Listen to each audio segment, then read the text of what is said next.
Robles ang warrant of arrest ng ating nakamamahal na pastor. Hahayaang manipulahin nila ang ating batas. Pero nakita niyo naman po, sabi ni Senator Tulfo, which medyo na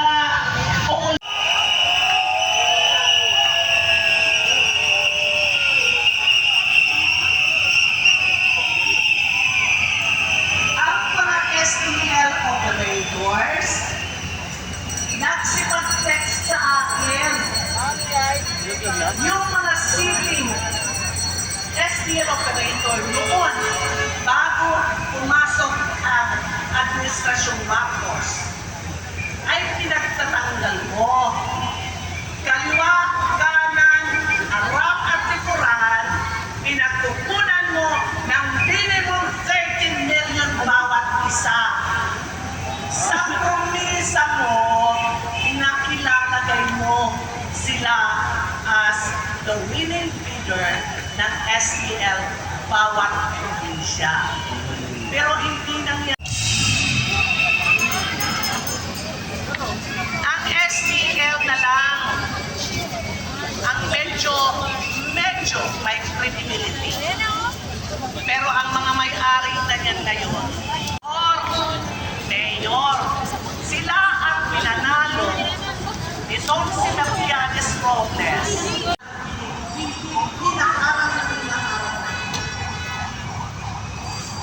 Ngayon, lalo na Robles, nahihingang magpapatay.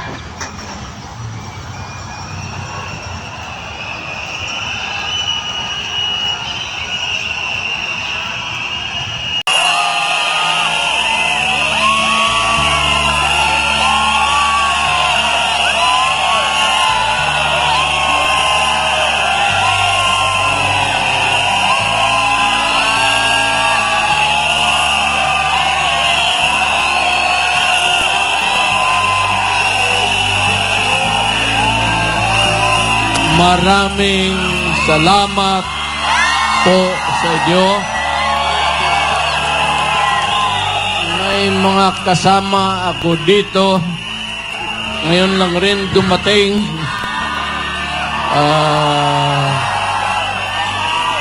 Si Ipe, Senator Bongo, Senator Bato,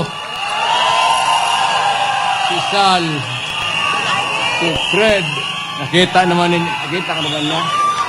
Fred, Lib, tapos si Roque.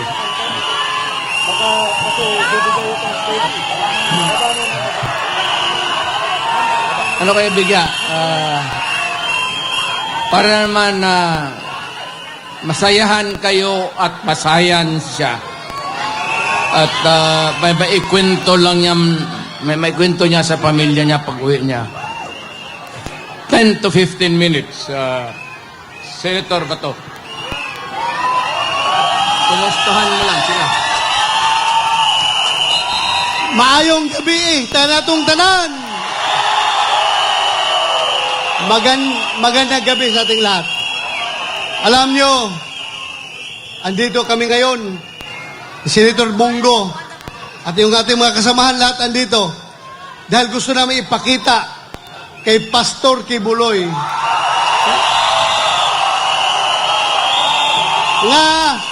na ang pagiging kaibigan ay hindi lamang kaibigan sa magandang panahon.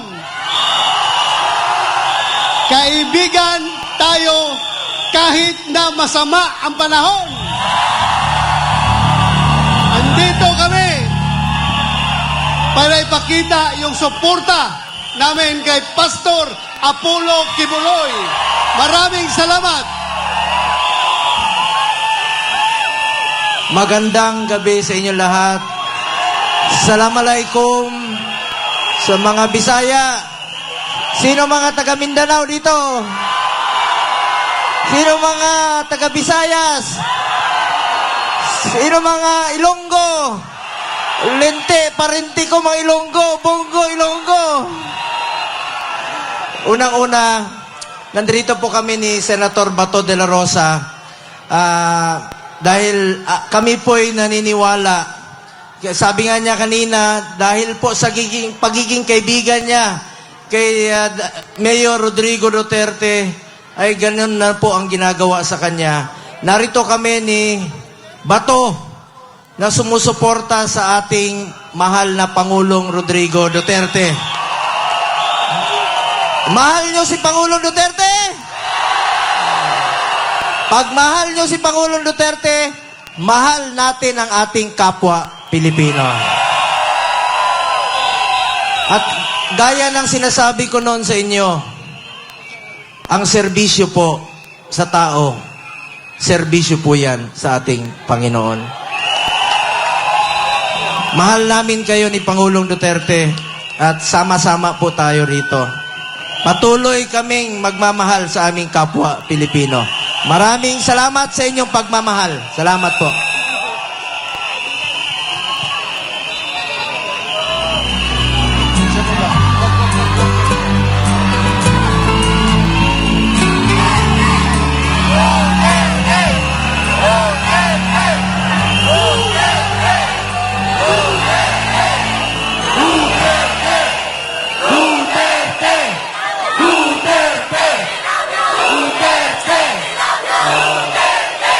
Mga kababayan kong Pilipino,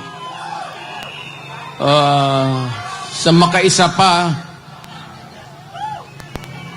ngayon ko lang rin kayo nakita eh.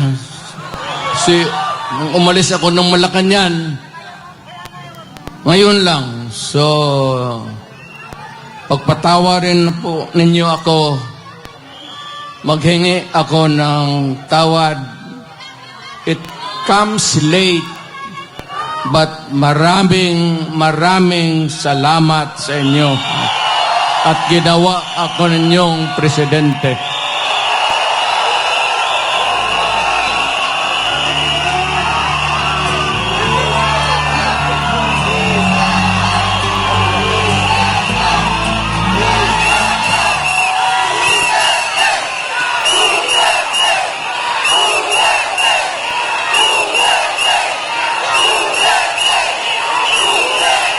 Ang pinuntahan ko dito, nandoon naman ako sa Davao, pag gano'n nang ako lumakad, staggered, I use a cane, nagbabadtos na ako, because of old age. I used to be, pupunta ako dito ng Davao, dito man ako nag-aral, at matatag at matigas ang katawan. Hindi ko naman akalain na paabotin ako ng Panginoong Diyos. Makatapos, makauwi, makatrabaho, at maging isang mayor doon for 23 years. Naging congressman, vice mayor ako ng anak ko. Tapos, after about almost 30 years, bumalik ako ng Maynila, hindi na estudyante, presidente na ako.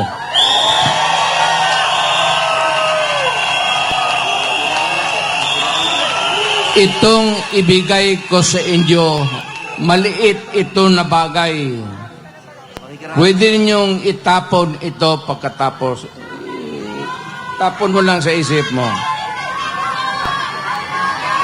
Pero pagdating ng panahon, nakikiusap ako sa inyo, nakaluhod, na huwag ninyong kalimutan, ito ay legal.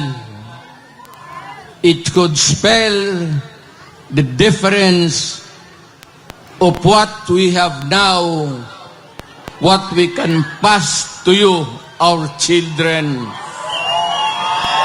at anong maibigay mo sa iyong mga apo. at mga apo at mga anak ng mga apo nila. Alam mo, may mga tao talagang ayaw ko sanang lumipas na eh. Lumipas na. But every time sa ating history ni kung may presidente man who started first of all, na una, gusto niyang kulikutin, pakialaman, kalkalin niya ang Constitution. Unfortunately, Ferdinand Marcos Sr. Kaya nakataroon tayo ng from 4 years to another 4 years to martial law hanggang naging 20 years. He could have done it in 10 years. But because they wanted themselves in power, may mga tao dito kayo, binanganak kayo si Marcos, namatayin lang kayo dyan sa nilibing kayo, si Marcos pa rin ang presidente ninyo. Yan ang kayo sa likod, yung mga lumad, hindi man tayo makakaintindihan dyan. Kayo mga Ilocano, kaming mga Bisaya,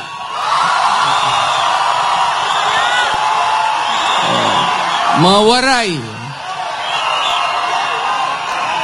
mga Moro, nung unang panahon, nakakaintindihan ba tayo? Nung una, inalipin tayo ng mga Espanyol. Wala tayong pulbura. Ang sekreto niyan, pulbura pati kanyon.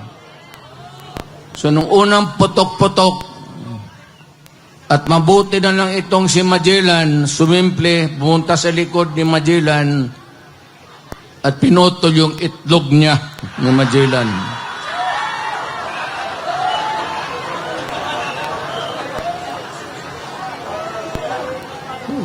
Kaya nung naging presidente ako, totoo yan, kayo. Lahat man tayo Pilipino. Tingin-tingin ako dyan sa mga stamps. Jose Rizal, Bonifacio, Apolinario Mabini, si Jacinto, Marcelo H. del Pilar. Okay yan sila. Naririnig na natin noon sa mga lulo ko na ito mga mahusay ng tao. Pero nung papalaki ako ng palaki, bakit puro Tagalog ito, mga Ilocano? Sabi ko, wala ba tayong Bisaya na hero?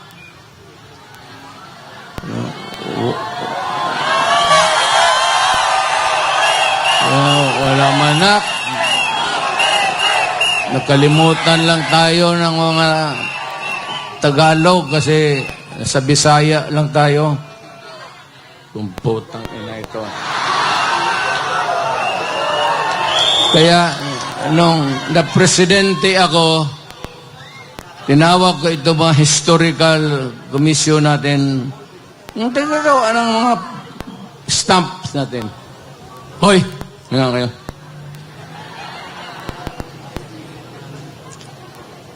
Kami bang mga Bisaya? Sino ang hero namin?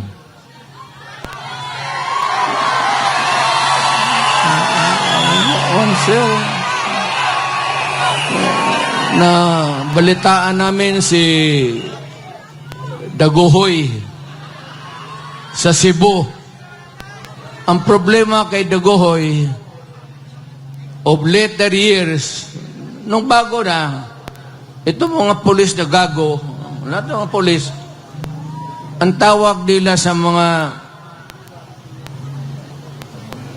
ganon, daguhoy. Kung bakit ito gipangalan daguhoy ang mga animal na kriminal na paano nila si daguhoy, hindi natin mahiro? O sino pa sabi din? Yung tigas na Cebuano, sino? Sabi man nila, meron man, sir. O sino?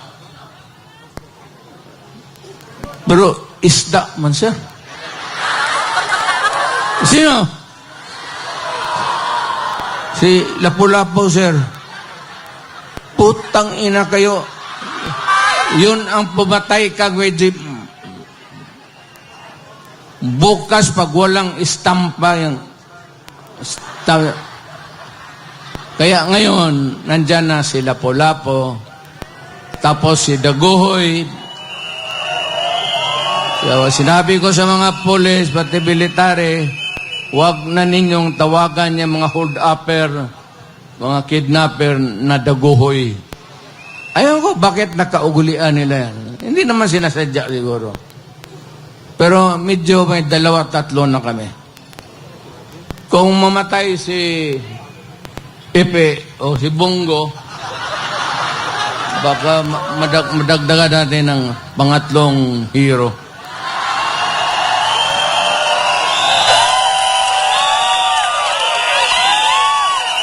Ito lang, hindi ko na lang habain, ha.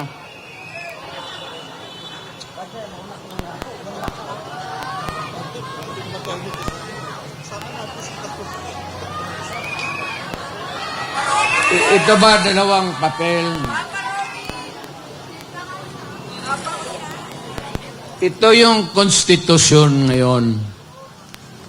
Bantay kayo dito. Bantay kayo dito. It would have a long and lasting, miserable life for you all. Ito yung konstitusyon natin. Ang una talang gumalaw nito, iba-iba niya, si Marcos. Maniwalat ka hindi.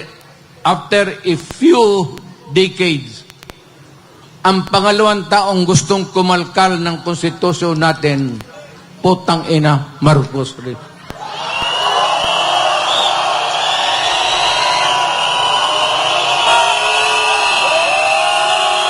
Ano ang dahilan? Gusto lang nilang ito. Sabihin man itong mga putang ina, naging congressman rin ako. Sabi nila, ito lang mga provision, edukasyon, papasukin natin yung mga lahat na, mga Princeton, kung ano yung, ano, maganda. Okay naman tayo. Yung UP natin, hindi naman matatalo. Education, advertisement, para sa akin, hindi na kailangan. Walang putang ina, walang kwenta. Yan ang excuse ni Marcos noon. Pati ang excuse ni Marcos noon. Marcos. Pareho-pareho yung linya. Except dito, sa isang linya lang, nandyan. Yan lang ang target nila. Ito, excuse yang ito para mabuksan lang ang konstitusyon. Hindi mo sabihin na ito lang ang galawin namin. Pag nagalaw yung konstitusyon, putang ina, walang makakapara. Lahat na, everything goes.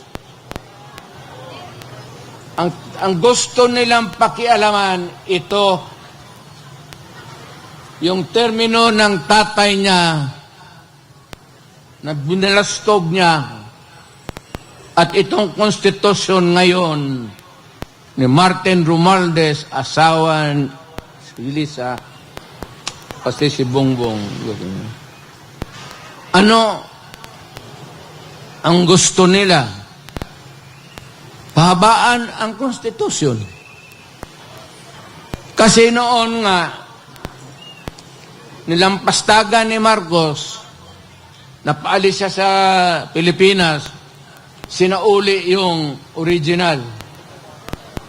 Pero, ginawang original, pero ang ginawa, one term lang ang president. 6 years, walang re-election. Kagaya sa akin. Yung constitution na inabot, under which Marcos was elected, ganon rin. One term, 6 years. Ito, excuses na lang ito. Kagaya nito ni Marcos rin noon sa tatay niya. Ang puntarya talaga nila, ito, dito, ito. Yung term extension. Noon po.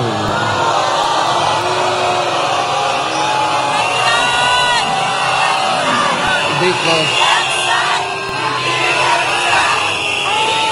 yang constitution kung saan na siya nahialal, one term, 6 years. Ngayon, gusto nilang Chacha, People's Initiative. Ang balita ko, may pangatlo na yan, Constituent Assembly by Congress. Mukhang inumpasahan na nila kahapon. Mas madali yun at walang objection. So, kung may galawin man ang konstitusyon, isa lang. Pahabain lang talaga ni Marcos kung anong ginawa ng tatay niya, gagawin niya. Ako, na-elected ako under this constitution. It says that I served 6 years. Then after that, I go out. Umalis ako. Usang doon. Pero itong mga tao talaga, Marcos doon, unang panahon, Marcos dito, basta panahon ng Marcos, putang inap, napakialaman talaga yung konstitusyon. Pinapahaba yung trabaho. Huwag kayong pumayag na ganon. Kababuyan yan. Sabi ko sa iyo, hindi tayo magkakilala lahat.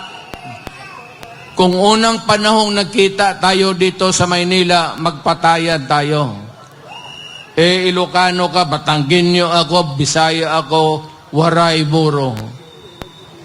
But in 1935, yung matatanda natin, yung mga minuno natin, nung binatawan tayo ng Espanyol, ang Espanyol nag-istambay sa Pilipinas ng 400 years.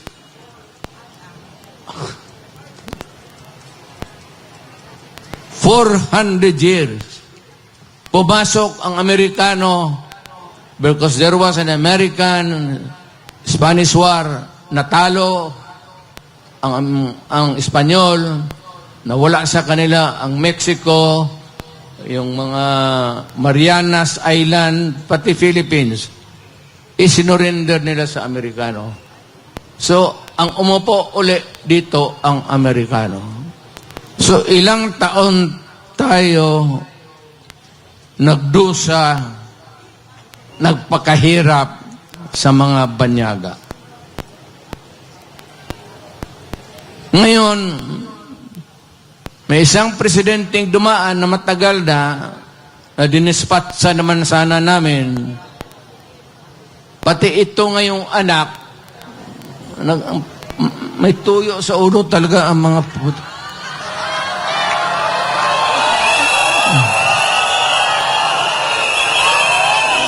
Gusto pahabain. Sila lang naman yan yung gustong mapahabain ang termino nila. Ang Pilipino, lamang interest niya magpahaba ng termino. Ang Pilipino, ang gusto magpahaba ng utid para papakaligaya kung sino ang gustong paligayahin. Utang ina.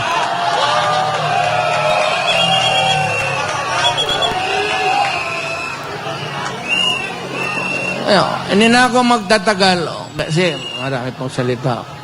Tsaka ilang araw na kayo. Mag-uwi na kayo. Huwag lang kayong magpaloko. Yan ang legal. Sabi ko.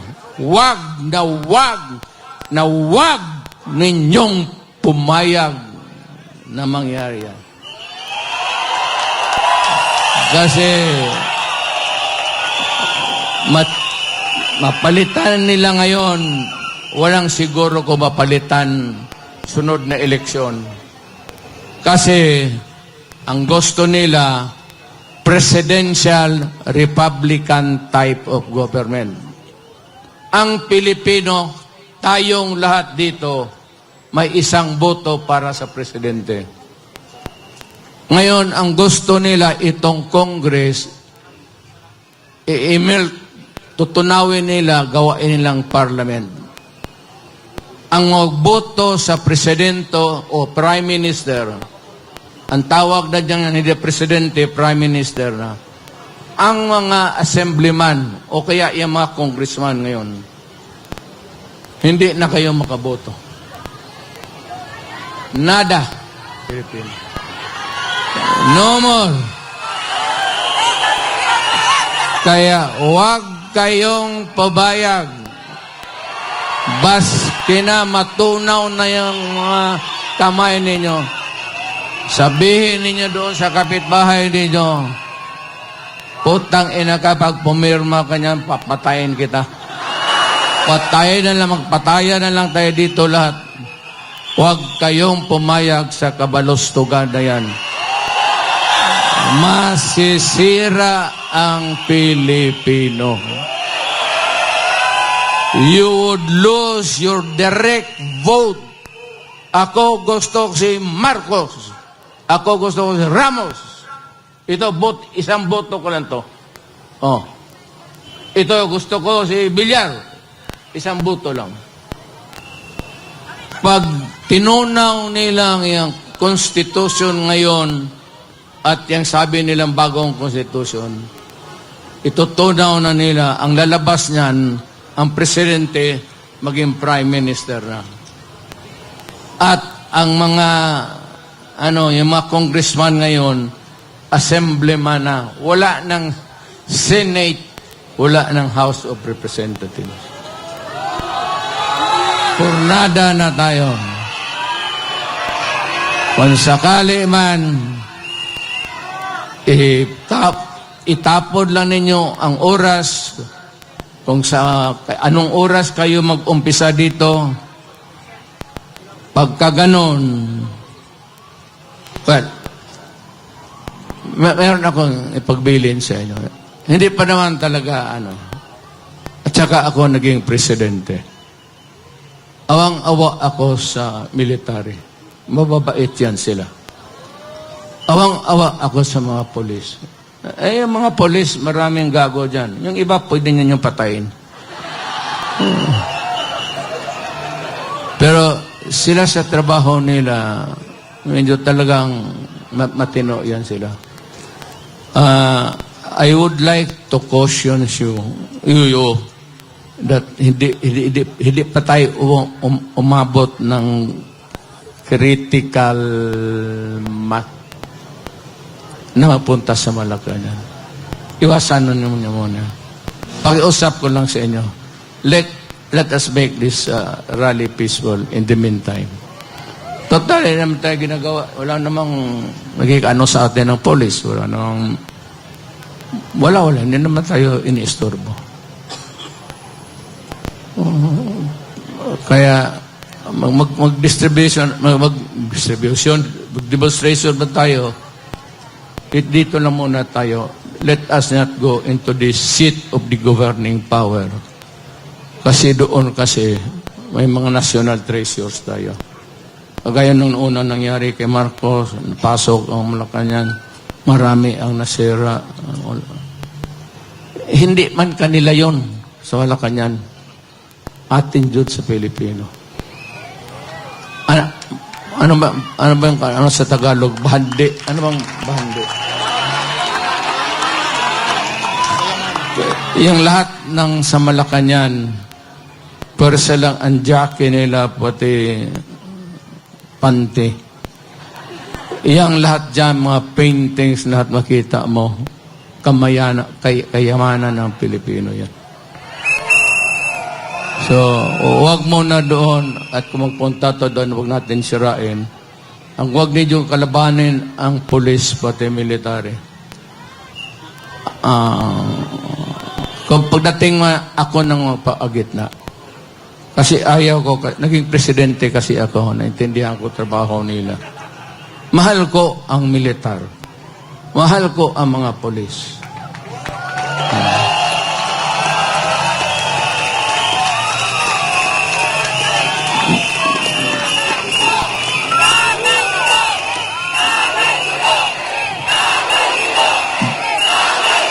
Babae mo na.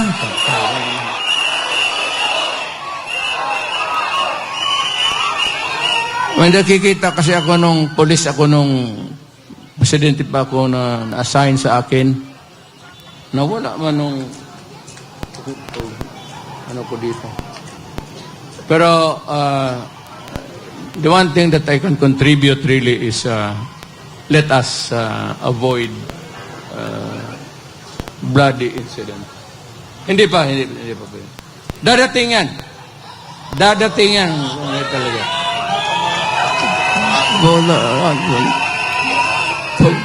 Pagdalang itong si...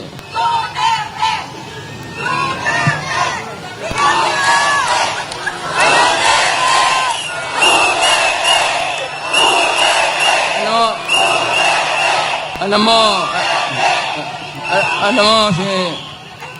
si Marcos, pasyal na lang yan.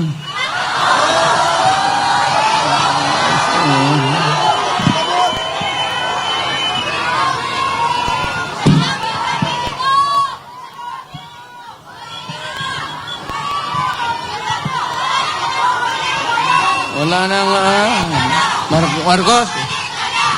Marcos, ano?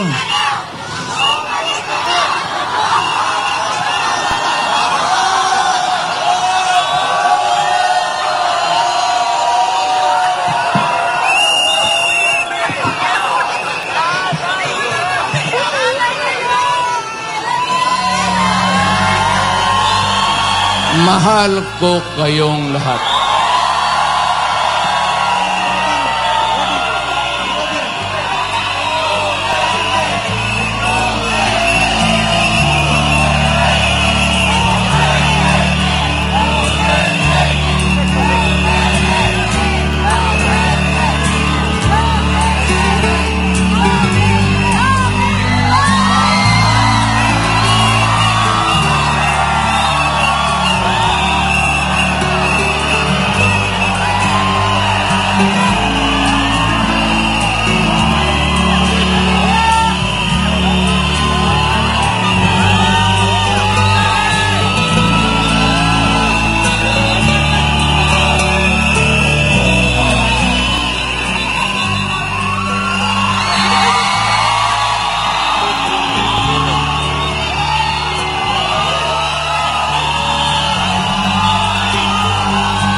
A'udhu billahi minasyaitanir rajim.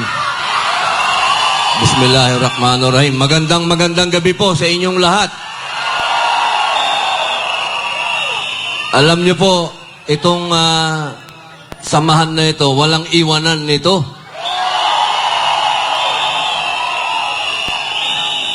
Ako po, katulad po ng sinabi ni Tatay Digong, ang kaibigan yun.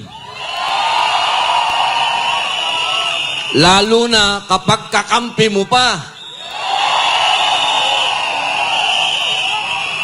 Hindi ko po makakalimutan ang ibinigay sa aking suporta, unang-una, ni Pastor Kibuloy.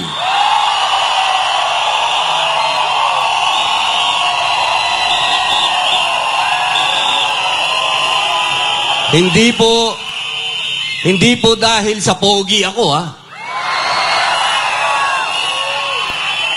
Kami pong dalawa ni Pastor ay naniniwala na dapat tapusin na ang armed struggle dito sa Pilipinas.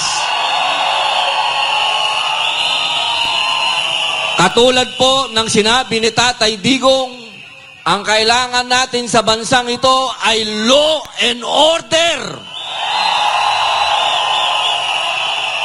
At iyan po ang ipinaglaban ni Pastor Kibuloy.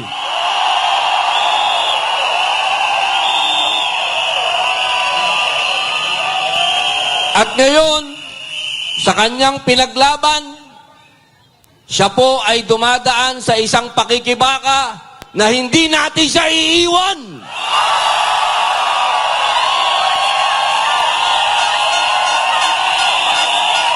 Hindi natin pwedeng iwan ang taong nagsakripisyo sa bayan.